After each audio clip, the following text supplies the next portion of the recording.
할렐루야. 오늘 예배 가운데 함께 하신 모든 분들 하나님의 놀라운 만지심과 위로하심에 함께 하시길 축복합니다.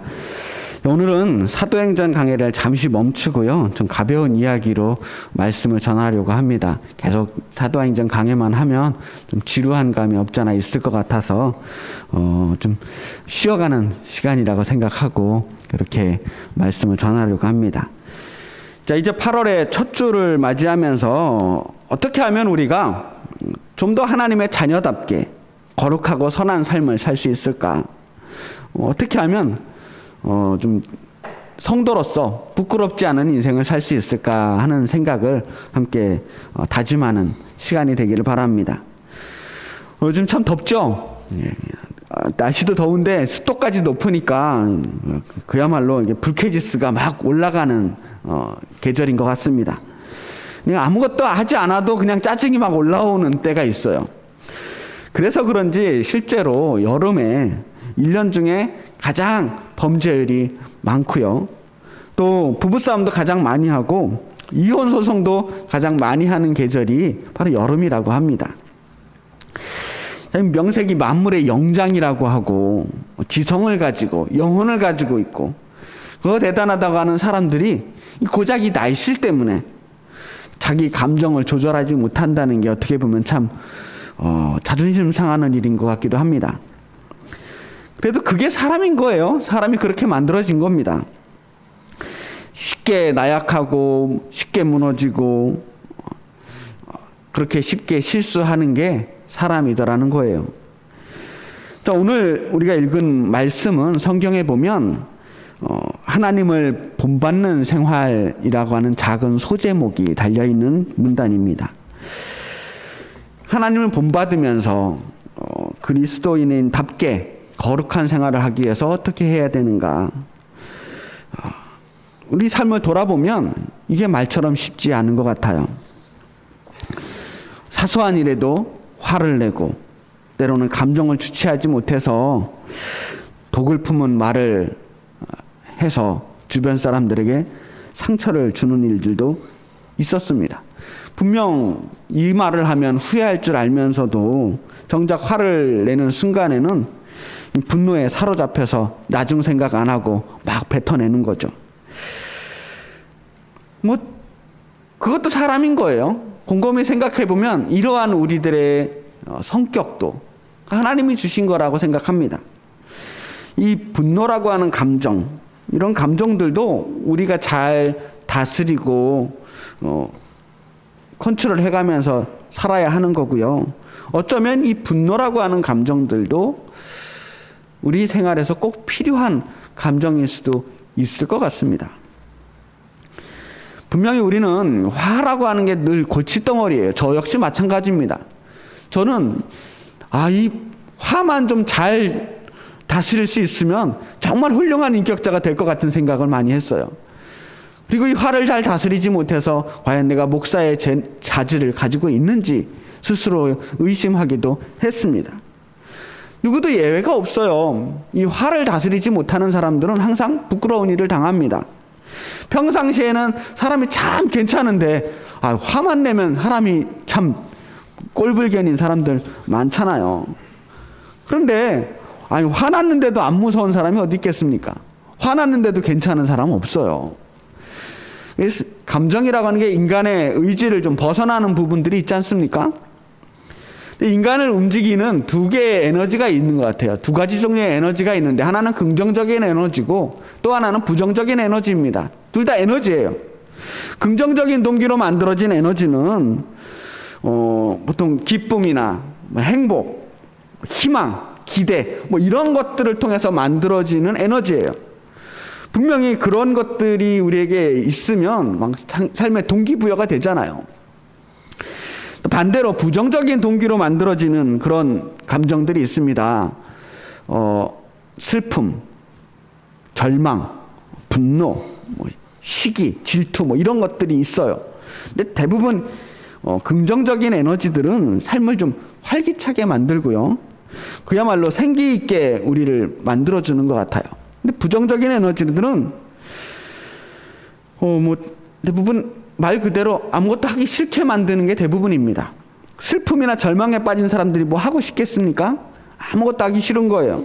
그런데 이 부정적인 동기 중에서도 유독 이 분노라고 하는 감정들은 아주 강력한 에너지원이 돼요. 그야말로 폭발적인 에너지를 줍니다. 보통 우리가 평상시에 가지고 있던 것보다 우리 상상할 수도 없을 만큼 아주 강력한 에너지가 나오기 때문에, 그래서 우리가 이 분노라는 감정이 생기면 주체를 할 수 없는 거예요. 평상시랑 너무 다르니까. 왜냐? 이 과학자들이 분석을 해보니까 사람이 화를 낼 때 아드레날린이라고 하는 이 호르몬이 분비가 된대요. 뭐 여러 가지 이유가 있겠지만, 이 아드레날린이 화를 내는 사람들을 보호한다는 거예요. 이 아드레날린은 원래 위험에 빠져 있을 때 사람을 보호하기 위해서 만들어지는 호르몬이거든요. 그래서 순간적으로 심박수를 막 올려줘서 운동 능력을 향상시키기도 하고요. 또 그 순간에는 어떤 통증도 느낄 수가 없게 만들기도 한답니다. 그래서 우리를 보호해 주는 거예요. 그럼 왜 우리가 화가 났을 때 우리를 보호하려고 하는 아드레날린이 분비될까? 화가 나는 이유가 여러 가지가 있겠지만, 화가 나는 근본적인 이유를 잘 살펴보면요, 그 순간에 내가 지금 공격받고 있구나, 무엇이 나를 위험에 빠뜨리고 있구나라고 느낀다는 거예요. 그래서 나도 모르게 화가 나서 나를 보호하려고 하는 그런 본능이 생겨난다는 거죠. 지금 상대방이 나를 위험에 빠뜨리고 해치려고 한다는 그런 느낌이 드는 순간들이 있다는 거예요. 그렇게 따지고 보면 분노라고 하는 감정들은 절대 그 감정 자체가 나쁜 감정은 아니에요. 우리를 보호하기 위해서 하나님이 주신 감정이라는 거예요. 지극히 자연스러운 현상입니다. 하나님께서 허락하셨을 뿐만 아니라 우리를 위해 선물해 주신 감정이죠. 분노가 있어야 우리는 불합리하고 악하고 불공정한 일들에 대해서, 그런 우리들을 위협하는 일들에 대해서 거부하고 피할 수 있게 되기도 해요. 정작 화를 내야 할 때 화를 내는 것도 건강한 정서라는 거예요. 화를 내지 못하고 계속 끙끙 앓고만 있으면 이 병이 돼요. 화병이 생기는 거죠. 그래서 무조건 화내는 게 나쁜 것이다, 화를 내는 것이 악한 것이다라고 말할 수는 없습니다. 만약에 여러분들이 최근 들어서 나는 화가 나, 무슨 일이 있어도 분노를 느낄 수가 없어 라고 말한다면, 지금 여러분의 정서가 굉장히 의욕이 없거나 열정이 좀 사라져서, 한마디로 말하면 우리 정서가 점점 늙어가고 있는 거예요. 에너지가 점점 줄어든 거죠. 절대 여러분이 스스로 갑자기 착해져서 그런 게 아니라는 것을 알아두셔야 돼요. 저도 보면 어렸을 때는 정말 사소한 일에도 불같이 화를 내고 아무것도 아닌 일에 흥분하고 그랬던 것 같아요. 그런데 나이를 먹으니까 확실히 점점 그렇게 화낼 일이 많지는 않은 것 같습니다. 그래서 저 돌아보면서 내가 목회를 오래 하면서 신앙생활을 오래 해서 인격이 훌륭해졌나 보다라고 착각한 적이 있습니다. 알고 보니까 화를 내는 열정조차 점점 약해진 게 아닌가 생각이 들어요. 자, 어쨌든 분노라고 하는 것들은 대부분 그 결말이 좀 좋지 않아요. 오늘 에베소서의 말씀은 바로 그 이야기를 하고 있는 겁니다. 그래서 이렇게 우리들에게 충고하고 있어요. 분을 내어도 죄를 짓지 말며 해가 지도록 분을 품지 말고 마귀에게 틈을 주지 마라. 분을 낼 수 있어요. 화를 낼 수는 있는데, 그러나 죄는 짓지 말으라는 거예요. 화를 낸다고 해서 꼭 죄를 지어야 하는 건 아니에요. 분노를 잘 표현할 수 있는 방법이 필요한 겁니다. 내가 화가 났어요. 이 화를 표현을 잘해야 되는 거예요. 나 지금 화났다. 내가 지금 당신 때문에, 당신의 어떠한 말과 행동 때문에 내가 불쾌하고 굉장히 화가 나 있는 상태라는 것을 전달해 주면 돼요. 그런데 그거를 꼭 폭력적인 방법으로 전달할 필요는 없죠. 그냥 있는 그대로 말하면 돼요. 당신이 나에게 지금 이러이러한 말을 했는데 그 말이 나에게 상처가 됩니다. 당신이 나에게 다시는 이런 행동을 하지 않았으면 좋겠습니다. 그 행동이 나를 힘들게 만들고 모욕감이 들게 만들고 불쾌하게 만듭니다. 라고 정중하게 전달해 줄 수 있어요. 이게 얼마 전에 한참 됐지만 이제 비폭력 대화 저와 함께 공부했던 그 비폭력 대화에 나오는 이 내용의 핵심 아니겠어요? 근데 머리로는 우리가 이걸 잘 알고 있는데 막상 화가 나면 이게 생각이 안 나요. 일단 냅다 소리부터 지르게 되는 거죠. 여러분, 사람들이 왜 화가 나면 소리를 지를까요? 소리 지르잖아요. 일단 바로 옆에 있는 사람인데, 바로 앞에 그냥 뭐 안 들릴 일이 없는데 우리가 생각보다 훨씬 더 큰 소리를 내면서 소리를 지를 때가 있습니다. 얼마든지 작게 이야기해도 다 알아들을 것 같은데 왜 소리를 고래고래 지르는 것일까? 이것에 대해서 어떤 분이 아주 재미난 이야기를 해주셨어요. 사랑하는 사람들은 소리 지르지 않는데요. 소리 지를 필요가 없답니다. 아주 작은 소리로 귓속말로 소근소근 사랑을 속삭이는 거예요. 때로는 아예 말이 필요 없을 때도 저도 있습니다. 근데 눈빛만 보면 다 아는 거예요. 그런데 화가 나면 속삭여지지가 않아요. 화가 나는 순간 내 앞에 있는 그 사람과 마음의 거리가 그만큼 멀어진다는 거예요. 바로 앞에 있지만 이 마음의 길이가 너무 멀어지기 때문에 소리를 지를 수밖에 없다는 거예요. 안 들릴 것 같으니까. 그러니까 큰 소리를 내야 들릴 것 같아서 이 마음의 길이가 멀어진 만큼 소리가 큰 소리가 나온다는 겁니다. 그래서 바로 앞에 있는 사람에게 악을 바락바락 쓰는 거예요.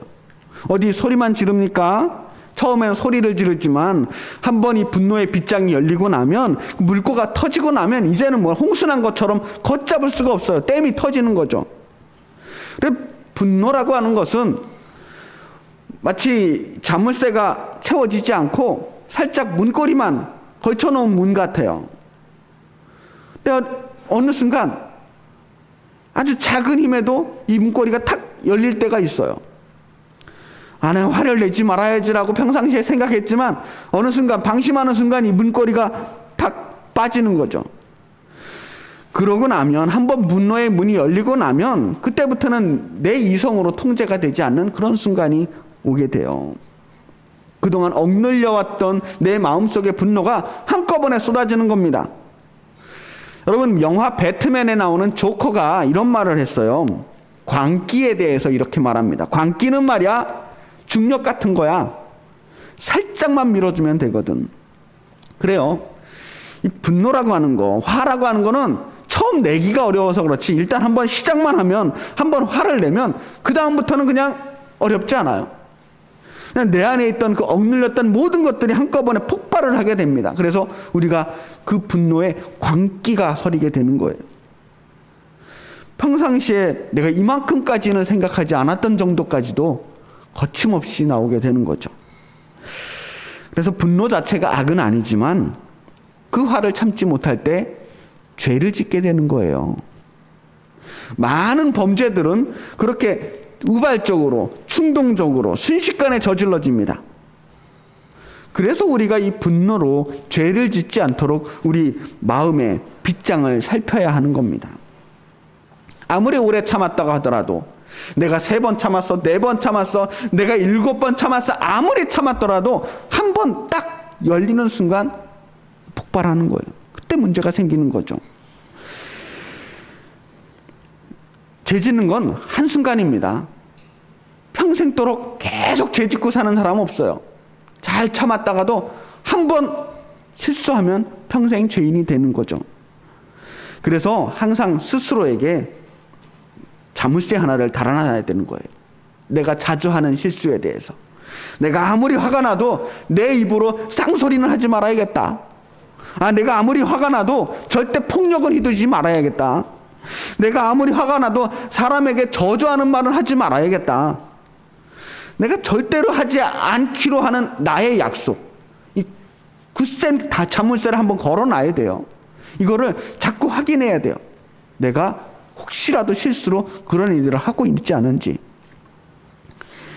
그 원칙이 필요한 겁니다. 분노의 원칙이 필요해요. 분노의 방법이 필요합니다. 화내는 것도 습관이더라고요. 어떤 사람은 화만 나면 물건을 집어던져요. 처음에 한 번 집어던질 때는 좀 그런가 보다 했는데 이게 한 번 집어던지고 나면 그 다음부터는 화낼 때마다 집어던져요.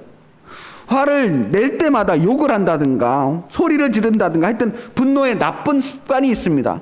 우리가 어떻게 화를 내는지 분노를 한번 경험한 다음 내 행동들을 돌아볼 필요가 있어요. 나는 어떻게 화를 내고 있는가? 내가 정말 화가 나서 그런 게 아니라 혹시 이것이 나의 분노의 습관이라고 한다면 고치려고 노력해야 됩니다. 내가 이것만큼은 하지 말아야겠구나. 무슨 일이 있어도 이것만큼은 내 조심하지 않으면 언젠가 큰일 나겠구나. 그거 멈춰야 됩니다. 또 하나의 원칙은 해가 지도록 분을 품지 말아야 된다는 거예요. 화가 나서 나도 모르게 내 안에 아드레날린이 막 폭발해 와서 분노가 치밀어 올라서 화가 날 수 있어요. 근데 막 몸이 부르르 떨려요. 그런데 그 순간은 아주 짧은 시간이에요. 기껏해야 5분이면은 이 호르몬 분비가 끝나버립니다. 그런데 이 화가 5분을 넘어서 50분, 5시간, 해를 넘겨서 때로는 몇 날, 며칠, 몇 달, 몇 년씩 말을 안 하고 상대방에 대해서 아주 그 분노를 거두지 못하는 경우들이 있어요. 이건 좀 문제가 다른 거죠. 이거는 분노의 문제가 아니고 상대를 절대로 용서하지 않겠다는 겁니다. 화는 가셨는데 여전히 미워하는 거예요. 그를 향한 나쁜 감정을 계속 내 안에서 키워내는 겁니다. 이제 그들과의 관계를 끊고 원수로 지내게 되는 겁니다. 자, 우리가 여기에 온 지 한 5년 넘었는데요. 우리 5년 전에 우리 교회 앞에서 전도를 하는데 웬 아저씨가 큰 소리를 지르면서 지나가는 걸 본 적이 있어요. 기억나실 겁니다. 배 아무개 장로 이 개 도둑놈의 어쩌고저쩌고 뭐 이러면서 큰 소리를 지르고 지나가는데 정말 얼마나 놀랐는지 몰라요. 근데 이분이 하루만 그런 게 아니라 우리 전도할 때마다 와가지고 그 얘기를 했어요. 근데 나중에 봤더니 우리한테만 그런 게 아니라 이 동네 다니면서 계속 그러고 다니세요. 하루 종일. 아침부터. 그런데요, 그분 요즘에도 그러고 다니셔요. 며칠 전에도 봤어요. 상당히 먼 데까지도 하루 종일 그렇게 소리를 지르면서 다니시더라고요. 이 햇볕 쨍쨍 내려치는 이 더위에 그렇게 소리를 고래고래 지르면서 온 동네를 하루 종일 돌아다녀요. 얼마나 분노가 사무쳤으면, 얼마나 큰 상처를 받았으면 그럴까 싶은 생각이 들었어요. 이 정말 잘못된 분노는요, 다른 사람들뿐만 아니라 내 자신을 파괴하는 게 아닌가. 내 자신의 인생 자체가 완전히 망가져 버리는 거예요. 이 분노 때문에 내 인생이 조금씩 망가져가는 겁니다. 분명 화를 전혀 내지 않고 사는 건 불가능할지 몰라요. 하지만 우리가 분노에 사로잡힐 수는 없는 거예요. 더 이상 화가 나지 않는데도 계속 그 분노를 붙들고 살아서는 안 된다는 거죠. 사랑의 추억은 오래도록 우리를 행복하게 만들지만 분노의 감정은 자꾸 끄집어내고 곱씹을수록 계속 우리를 공격하는 해로운 독과 같습니다. 29절 말씀 읽어보겠습니다. 무릇 더러운 말은 너희 입 밖에도 내지 말고 오직 덕을 세우는 데 소용되는 대로 선한 말을 하여 듣는 자들에게 은혜를 끼치게 하라. 더러운 말은 입 밖에도 꺼내지 말라는 거예요. 선한 말하고 은혜를 끼치는 말만 해도 짧은 인생인데 자꾸만 입으로 죄를 지어요. 근데 이 더러운 말이요, 이게 중독성이 강합니다. 한번 내기 시작하면 이게 익숙해지고 이게 입에 붙어요. 아이들 욕 배우는 거 보세요. 지나다니다가 아이들 여기 학생들 조그만한 애들 다니면서 욕하는 거 들으면 깜짝 놀래요. 아주 그냥 찰지게 욕합니다, 어린아이들이. 왜 그럴까? 처음이 힘들지 한번 시작하면 이게 재밌거든요. 뭔가 강력하게 이야기하는 것 같고 뭔가 세 보이는 것 같고 그래 자꾸만 하게 돼요. 아이들만 그런 게 아니라 어른들도 그래요. 머리 희끗희끗한 할아버지들도 그렇게 쌍욕하면서 이야기하시는 분들 보면 이렇게 다시 한번 쳐다보게 됩니다. 저분들은 어떤 인생을 살았을까? 우리 말을 곱게 해야 고운 사람이 되지 않을까. 아무리 화가 나더라도 악한 말은 입 밖에 내지 않았으면 좋겠습니다. 한 번이라도 자꾸 입술에 올려보다 보면 그게 어느 순간 내 입에 붙어요. 그리고 결정적인 순간에 정말 우리가 화가 나고 분노에 휩싸이면 이거 어쩌다 한 번 얘기했을 뿐인데 내 마음이 한 번 담아두지도 않았던 그 말이 내 입에 붙었던 말이 그 화가 난 순간에 같이 튀어나오는 거예요. 내가 이 정도까지 이야기를 한 사람이 아닌데 언제 그 말이 내 입에 붙었는지 모르게 그 말이 튀어나오는 거죠. 예전에 연습했던 거예요. 한 번 말했을 때 연습이 된 거죠. 그래서 평상시에도 우리 더러운 말 함부로 하지 말자는 겁니다. 언어는 정말 습관이거든요. 그럼 선한 말을 습관으로 하면 그냥 그 사람 말하는 것만 들어도 은혜가 돼요. 그냥 그 사람 말하는 것만 들어도 저 사람 은혜가 충만한 사람이구나. 그 사람은 뭐가 달라도 다르구나. 그런 사람이 그리스도인이 되어야 되지 않겠습니까? 이 더러운 말이라고 하는 게 단순히 우리 인격을 망가뜨리는 것 때문에 하지 말라는 것도 있지만 실제로 이 더러운 말들은 우리가 화를 내면서 고쳐보려고 하는 이 나쁜 상황을 해결하는 데 전혀 도움이 되지 않아요. 그냥 착한 말로 조근조근 화를 내도 얼마든지 풀 수 있는 문제가 나쁜 말을 시작하게 되면 정말 일이 어렵게 꼬일 때가 많습니다.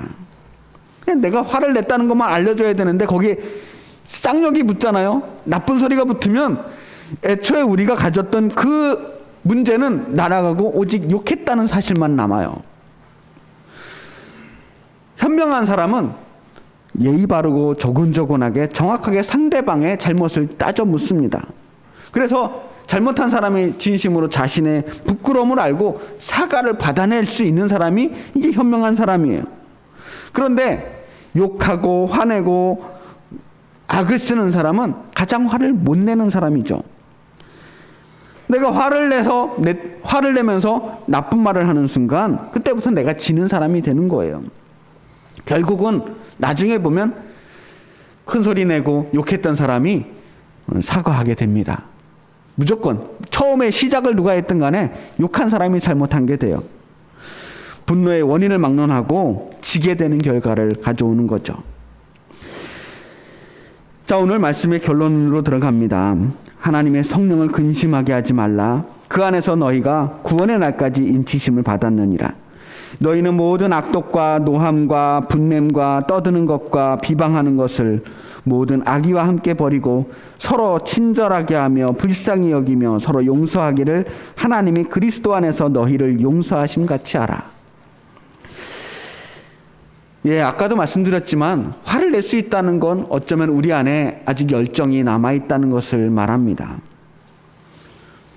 불의와 불공평, 부조리에 대해서 분노할 수 있는 마음이 필요해요.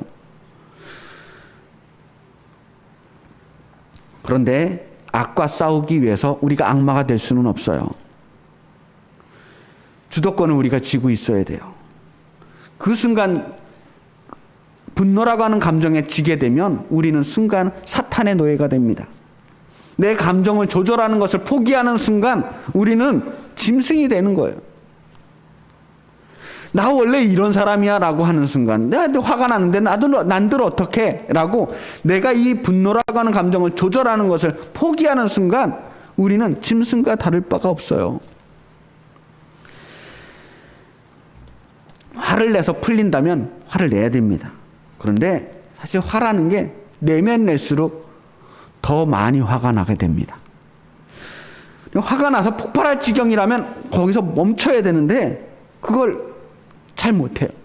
근데 그 순간 빵 터지려고 하는 그 순간에요. 더 화를 내는 게 아니라 한 번만 호흡을 멈춰야 되는 겁니다. 잠깐만 멈추고 피하세요. 도망가야 됩니다. 분노로부터 도망가자는 거예요.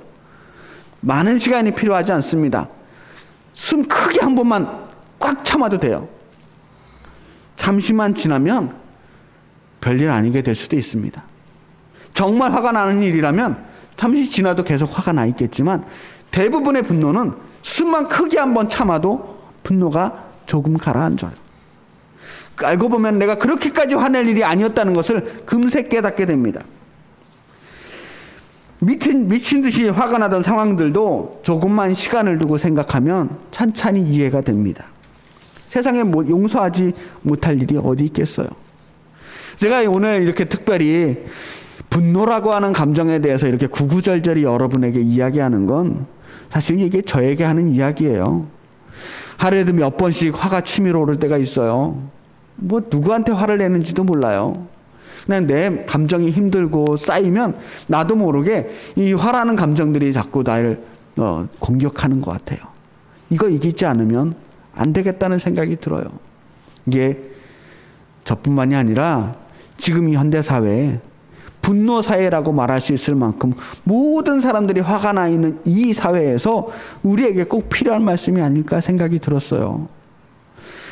이 무더운 여름날에 적어도 이 한 달만큼은 우리 좀 화 안 내고 서로 웃는 얼굴로 좀 평화의 가정, 평화의 삶의 현장을 만들어야 되지 않을까 생각이 들어요.